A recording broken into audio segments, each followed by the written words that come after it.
बुढ़िया का कृष्णा पे यकीन। एक बार कैंसर के एक बहुत मशहूर डॉक्टर संजीव को नई दिल्ली एक अवार्ड फंक्शन में लाइफ टाइम अचीवमेंट अवार्ड देने के लिए बुलाया जाता है। इस अवार्ड को लेकर डॉक्टर संजीव ही नहीं, पूरा कानपुर शहर बहुत उत्साहित था, क्योंकि डॉक्टर साहब न सिर्फ एक काबिल डॉक्टर थे बल्कि एक बहुत नेक दिल इंसान भी थे। अवार्ड फंक्शन वाले दिन वो सुबह फ्लाइट पकड़ने के लिए एयरपोर्ट पहुंचते हैं, पर कुछ टेक्निकल खराबी आ जाने के कारण वो फ़्लाइट कैंसिल हो जाती है और दुर्भाग्यवश कोई अगली फ़्लाइट भी मौजूद नहीं होती है। डॉक्टर संजीव सोचते हैं, चलो कोई बात नहीं, फंक्शन तो शाम को है और कानपुर से दिल्ली 5-6 घंटे का ही रास्ता है, तो चलो टैक्सी से निकल लेते हैं। वे जल्द ही एक टैक्सी हायर करके दिल्ली की तरफ बढ़ने लगते हैं। आधे रास्ते तक तो सब ठीक रहता है, लेकिन अचानक ही ड्राइवर कहता है, साहब सामने देखिए, बहुत बड़ा जाम लगा हुआ है। अगर हम इस रास्ते से जाते हैं तो पहुंचने में रात लग जाएगी। अगर आप कहें तो कोई दूसरा रास्ता ट्राई करूं। डॉक्टर संजीव पहले तो ड्राइवर को मना कर देते हैं, पर जब 15-20 मिनट बाद भी गाड़ियां टस से मस नहीं होती हैं तो वे ड्राइवर से दूसरा रास्ता ट्राई करने को कहते हैं। ड्राइवर अपने अंदाजे पर गाड़ी सर्विस लेन पर ले लेता है और जो पहले कट मिलता है उससे दाईं तरफ मुड़ जाता है। ऊबड़ खाबड़ रास्ते पर घंटे भर चलने के बाद भी कोई पक्की सड़क या रास्ता नहीं दिखाई देता। डॉक्टर संजीव बिल्कुल मायूस हो जाते हैं। तभी उनको दूर एक झोपड़ी दिखाई देती है।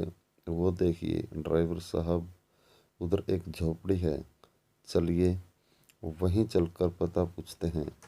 ड्राइवर तुरंत गाड़ी रोकता है और वे दोनों उतरकर उस झोपड़ी के पास पहुंचते हैं।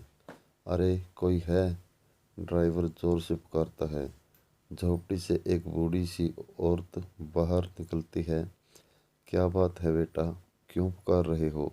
माता जी, हम लोगों को दिल्ली जाना है, पर हम रास्ता भटक कर इधर आ गए हैं। क्या आप हमारी मदद कर सकती हैं? ड्राइवर बुढ़िया से निवेदन करता है। बिल्कुल मदद करूंगी बेटा, पहले आप लोग अंदर आकर पानी तो पी लो। वह उन दोनों के लिए पानी और कुछ गुड़ लेकर आती है। डॉक्टर संजीव उस गरीब की आवभगत से खुश हो जाते हैं और पूछते हैं, आप यहाँ अकेली रहती हैं क्या? नहीं नहीं, मेरा पोता भी मेरे साथ रहता है। बेचारे के माता पिता बचपन में ही मर गए थे, तब से मैं ही इसका ख्याल रखती हूँ। देखिए ना, बेचारा बिस्तर में बीमार पड़ा है। शायद ये भी अब कुछ दिनों बाद मुझे छोड़कर चला जाएगा। और इतना कहते कहते उनकी आंखों से आंसू निकलने लगे। डॉक्टर संजीव आगे बढ़ते हैं और रिदा को ढांढस बांधते हुए कहते हैं, कुछ नहीं होगा इसे। बताइए क्या हुआ है इस नन्हे बालक को? इस अभागे को कैंसर है साहब। लोग कहते हैं इसका इलाज सिर्फ कानपुर के डॉक्टर संजीव के पास है। बहुत कोशिश की, कई बार चक्कर लगाए, पर डॉक्टर साहब से मुलाकात नहीं हो पाई। अब तो सब कुछ कृष्णा पर छोड़ दिया है। अगर मैंने सच्चे मन से उसे माना होगा तो एक दिन वो मेरी मदद जरूर करेगा। इतना सुनते ही डॉक्टर संजीव का गला रुंध गया, आंखों में नमी आ गई।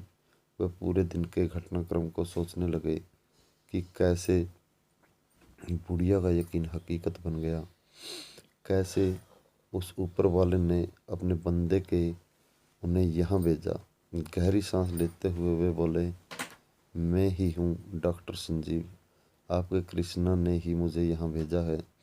चलिए मेरे साथ, हम आज से ही इस बालक का इलाज शुरू करेंगे। फिर वे ड्राइवर से बोले, ड्राइवर गाड़ी वापस ले लो। लेकिन वो आपका life time achievement award. Driver अचरज से बोला, लाइफ टाइम अचीवमेंट अवार्ड कभी भी किसी की लाइफ से ज़रूरी नहीं हो सकता है। जैसा मैं कहता हूँ वैसा करो। और सभी गाड़ी में बैठकर कानपुर वापस लौट गए। आज लोगों की नज़र में भले डॉक्टर संजीव ने एक जीवन बचाने के लिए जीवन भर की मेहनत का अवार्ड छोड़ दिया था, पर ऐसा करके उन्हें अंदर से जो खुशी और संतोष मिला था वो ऐसे हजारों अवार्ड से भी बड़ा था। दोस्तों, कहते हैं ऊपर वाले के घर देर है अंधेर नहीं। यदि आप सच्चे दिल से किसी चीज़ में यकीन करते हैं और उसके लिए हर संभव प्रयास करते हैं तो एक न एक दिन वो आपको मिल ही जाती है। इसलिए उस बूढ़ी औरत की तरह दृढ़ विश्वास के साथ जो कुछ भी आप पाना चाहते हैं उसके लिए कर्म करिए, लेकिन फल कब, कैसे, कहाँ मिलेगा वो भगवान पर छोड़ दीजिए। अगर आप सच्चे हैं तो आपके भी डॉक्टर संजीव एक न एक दिन आपको ज़रूर मिल जाएंगे।